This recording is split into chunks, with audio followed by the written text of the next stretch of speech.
Newspapers already discussing whether you are the greatest ever Doctor Who. Have you seen that this morning? No, who's discussing that? It was in the Telegraph, I think. And what did they decide? Well, they have, there's one article that says it's you, and there's another article that says it's Tom Baker, and then people add their comments right at the end. But it's basically, you're in the final two. Well, I'm delighted to be up there with Big Tom.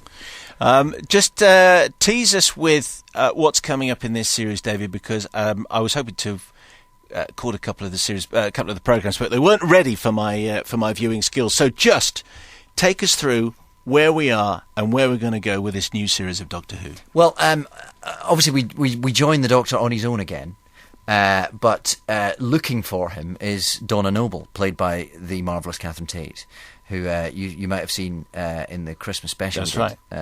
About 18 months ago now. But so she's decided that when she turned down the Doctor's offer to come with him, she's decided that was a bad move. Well, we could tell that at the time. Yeah. So she spent the last year or so trying to track him down by sort of looking for any dodgy alien type goings on that might be happening on Earth and seeing if he's behind it or trying to solve it. So by hook or by crook, she makes sure that they bump into each other again. And really, then the whole 13 weeks is the story of the Doctor and Donna. With all the usual thrills and spills and alien planets, and we go back to Pompeii and Vesuvius exploding. We go to the planet of the Ood, which is an ice planet many millions of light years away. We go to a diamond planet called Midnight. We go to the biggest library that the universe has ever seen. We go to all sorts of different places, as you'd expect. What would be really fantastic is if you went back to Pompeii and you'd missed it, or it was like a week before the eruption. We're very good at choosing our moments, though. Well, so what's the moment that you go there just on the morning of? The day before Vesuvius explodes. I bet that's not just a straightforward ancient adventure, though, is it? Is there something mysterious going on there? Well, there might be some alien involvement. I don't think I'm giving anything away to say that. I think it's hardly breaking news. I think it's a fair guess that there'll be some alien involvement. And then, of course, you get into the whole thing of which part of history is set in stone and which isn't, and how responsible should the Doctor be for that. And so you get some philosophical arguments going on amongst the thrills and spills. Does the Doctor fancy Donna? No, it's not that kind of relationship. No, I think... Well, the thing is, with Doctor and Rose, you had the love story, and with the Doctor and Martha, you had the unrequited love story. So I think it's time to not have a love story, really. So they're just mates, really. They just... they get on, and they're quite good at keeping each other's feet on the ground. Donna's quite good at puncturing the Doctor's pomposity now and again. Because it seems like ancient history now almost, but it was quite controversial for the Doctor to be romantically involved, or just to fancy any of his assistants. Yeah, and we kind of got over that. We always keep it a bit ambiguous. Mm-hmm. We don't actually say that the Doctor fancies anyone, really. We keep it slightly nebulous as to quite what his sexual involvement with any of them might be, which I think is right and proper. You think there's any doubt that he felt fondly for Rose? I think that was a love story without any sort of nasty business going on in the TARDIS. I don't want you to get the wrong impression, but I think to all intents and purposes it was a love story, definitely. But what can you tell us then about the return of Rose and the return of Martha? Well, that really plays out across the whole 13 weeks, and that's not good enough. It's not really. I don't know what else to reveal without. I mean, Martha comes back earlier in the series, and then we leave her again, and then she comes back again because Martha's sort of dropping in and out of the Doctor's life now. She's kind of gone and got a life for. You might have seen her in Torchwood a few weeks ago. Yes. So she's kind of established working for UNIT, which is this. Organisation that actually dates back to the 70s in Doctor Who, where the sort of semi-government organisation that sort of traces alien interface with the planet Earth. So Martha will drop in and out, but Rose, as you know, I'm sure, is left in a parallel universe. So which means she can't come back. It does, doesn't it? End of story. It sort of does mean that. So she can't come back at all. Well, you might say that, Simon. I couldn't possibly. I've seen her in the trailer.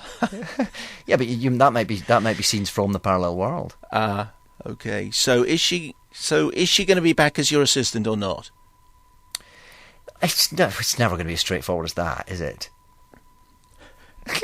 Listen, you can stick pins under my fingernails all you like. I know what I'm allowed to say, and that's about the extent of it. It's easier to interview a government minister and try and get some answers than it is to find any plot exclusives from David Tennant. Now, look, there's just a couple other things on the stuff on the episodes. This is all taken from Radio Times. Episode 6, The Doctor's Daughter. I know. Now, what is going on there? Well, the Doctor has a daughter. A biological daughter? Yes. I mean, it's Doctor Who. It's not going to be that straightforward, but kind of.